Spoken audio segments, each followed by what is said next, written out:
السلام علیکم، کی حال چال ہے میرے ਭੈਣ ਭਰਾਵਾਂ ਦਾ। Welcome to my channel. कैसे हैं आप सब? हम तो ठीक हैं। ਤੁਸੀਂ ਸੁਣਾਓ ਕੀ ਹਾਲ ਚਾਲ ਹੈ? ਆਪਣੀ ਜ਼ਿੰਦਗੀ ਤੋਂ ਖੁਸ਼ ਹੋ ਕਿ ਸ਼ਿਕਵੇ ਸ਼ਿਕਾਇਤਾਂ ਹੀ ਰਹਿੰਦੀਆਂ ਨੇ हर वक्त ਤੁਹਾਨੂੰ? अच्छा, अगर आपको अपनी ज़िंदगी से शिकवे शिकायत रहते हैं तो इसकी बहुत सी वजूहात हो सकती हैं। इसमें मैं यहाँ लड़कियों की बात करूँगी कि उनका जो ससुराल में एडजस्ट ना होना तो वो खुश नहीं है। अगर एक लड़की जॉइंट में रहती है तो वहाँ उसकी लड़ाइयाँ होती हैं तो वो खुश नहीं है। अगर एक लड़की का शोहर जो है वो शक्की मिजाज है, उसका ससुर जो है वो शक्की मिजाज है तो वो खुश नहीं है।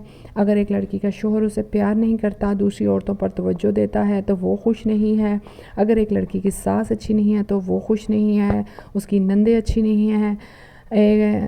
एक लड़की को हर वक्त ताने मिलते रहते हैं या उसका शोहर जो है माँ की बातों में आकर लड़ाई करता रहता है। ये बहुत सी वजूहात ऐसी हैं जिनके साथ गुजारा तो किया जा सकता है, लेकिन इंसान भी हर वक्त नाखुश रहता है, चिड़चिड़ापन रहता है, स्ट्रेस का शिकार रहता है। लेकिन 2-3 वजूहात ऐसी हैं कि अगर वो शिद्दत इख्तियार कर जाएँ तो फिर गुजारा मुश्किल हो जाता है। शोहर का शक्की मिजाज होना, हर वक्त ताने देना, ये तो है ना इस तरह की नेचर्स हैं कि एक औरत जो है हर वक्त मेंटल स्ट्रेस का शिकार रहती है। अगर आपके पास कोई ऑप्शन है, इंडिपेंडेंट है, तो आप उस चीज़ से अलहदा हो जाए, नहीं तो फिर कंप्रोमाइज़ ही आपको करना पड़ेगा, क्योंकि हमारी ज़िंदगी, लड़कियों की जो ज़िंदगी है ना, वो कंप्रोमाइज़ पर ही चलती है। अब आते हैं मेंटल कंप्लेन की तरफ, जो हमारी दिमाग में हर वक्त मनफी सोचें आती रहती हैं, जिनकी वजह से हम हर वक्त डिप्रेस में रहते हैं। उनको किस तरह कंट्रोल करना हमारे अपने बस में होता है। बस थोड़ी सी विल पावर इस्तेमाल करें, जिसको अप्लाई करें आप अपने दिमाग पर, और अपनी इन सोचों पर कमी ला सकते हैं। अगर आपका कोई काम नहीं हो रहा तो टेंशन ना लें, हर चीज़ वक्त पर ही मिलती है। हो सकता है उसका ना मिलना हमारे लिए बेहतर हो। इसके अलावा अगर आप फ्यूचर को लेकर परेशान रहते हैं तो उसका मामला भी अपने रब पर छोड़ दें, जो पूरी दुनिया को चला रहा है। क्या आपकी ज़िंदगी नहीं चलाएगा? क्या आपका निज़ाम रुकने देगा? वो अल्लाह जो आपसे 70 माओं से ज़्यादा प्यार करता है, आपकी तकदीर पर बेहतर लिखेगा, तो परेशानी कैसी? कुछ लोग अपने फ्यूचर को लेकर, अपने रिज़्क़ को लेकर, अपने कारोबार को लेकर, औलाद को लेकर हर वक्त परेशान रहते हैं, उनके बेहतर फ्यूचर को लेकर परेशान रहते हैं। हमें चाहिए कि अगर हम औलाद को लेकर परेशान हैं तो सबसे पहले उनको दीन इस्लाम सिखाएं, कुरान की तालीम दें, ताकि उस पर अमल कर वो एक अच्छे इंसान बन सकें। जब हम कुरान की रस्सी को मजबूती से पकड़ाएंगे तो वो भी अच्छे इंसान बनेंगे, एक आला इखलाक के हामिल इंसान बनेंगे, क्योंकि ये बच्चे हमारा मुस्तकबिल हैं। अगर हम इनको छोड़ देंगे इनके हाल पर तो फिर तो बाहर के लोग इनकी तरबियत करेंगे, तो वो हमारे लिए बहुत ज़्यादा नुकसान होगी। इसलिए माँओं को चाहिए बतौर एक उस्ताद, माँ बाप बनकर उनकी बेहतर तरबियत करें, उनको अच्छे दीन सिखाएं, अच्छे अखलाक सिखाएं, उठना बैठना, लोगों से मिलना जुलना, लोगों से बातचीत करना, ये सब तरीके माँ बाप ही सिखाते हैं। और बच्चा आहिस्ता आहिस्ता माँ बाप से ही सीखता है, क्योंकि वो माँ बाप को अपना रोल मॉडल मानता है। इसलिए अगर आपके ज़िंदगी में कोई स्ट्रेस है तो उसको परे फेंकें, बच्चों के सामने नॉर्मल बिहेव करें, मियाँ बीवी बच्चों के सामने एक दूसरे से लड़ाई मत करें, हर वक्त घर में टेंशन वाला माहौल क्रिएट मत करें। इससे बच्चे वही कुछ सीखेंगे जो आप उन्हें दिखा रहे हैं, क्योंकि बच्चे आपके अमल से सीखते हैं, ना कि आपके बातों से सीखेंगे।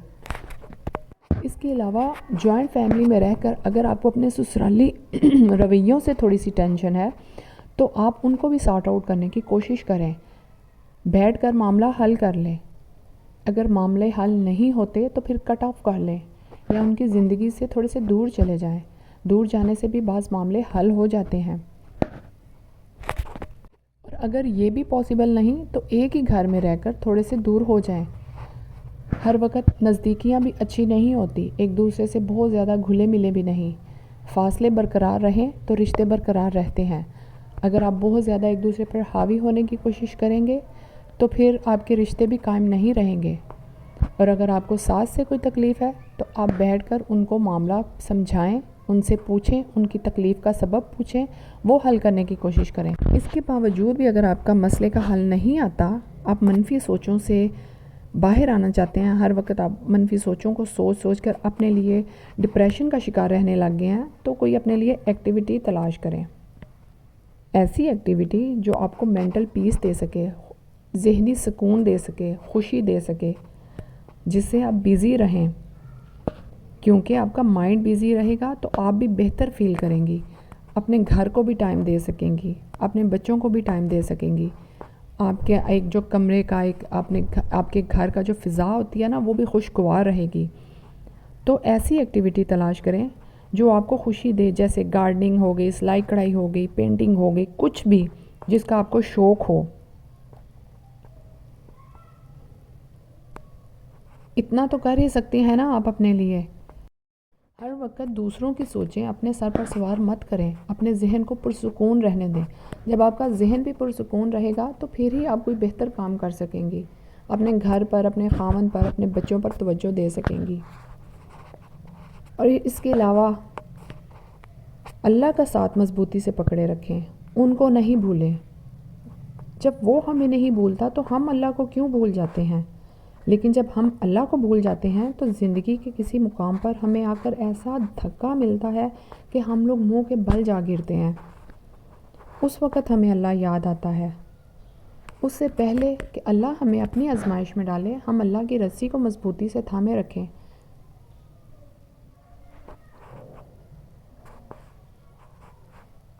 اللہ کا ذکر کثرت سے کرتے رہیں، نماز پڑھتے رہیں، اور ہاں، اپنے بچوں میں بھی اللہ کا خوف ڈالیں۔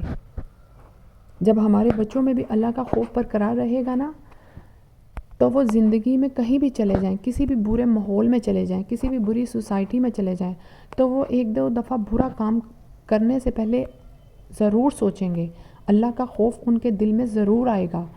جب ہم شروع سے ہی بچے کے دل میں اللہ کا خوف ڈال دیں گے تو وہ برائی کی طرف بھی نہیں جائیں گے، برا کام کرنے سے پہلے 100 دفعہ خود بھی سوچیں گے۔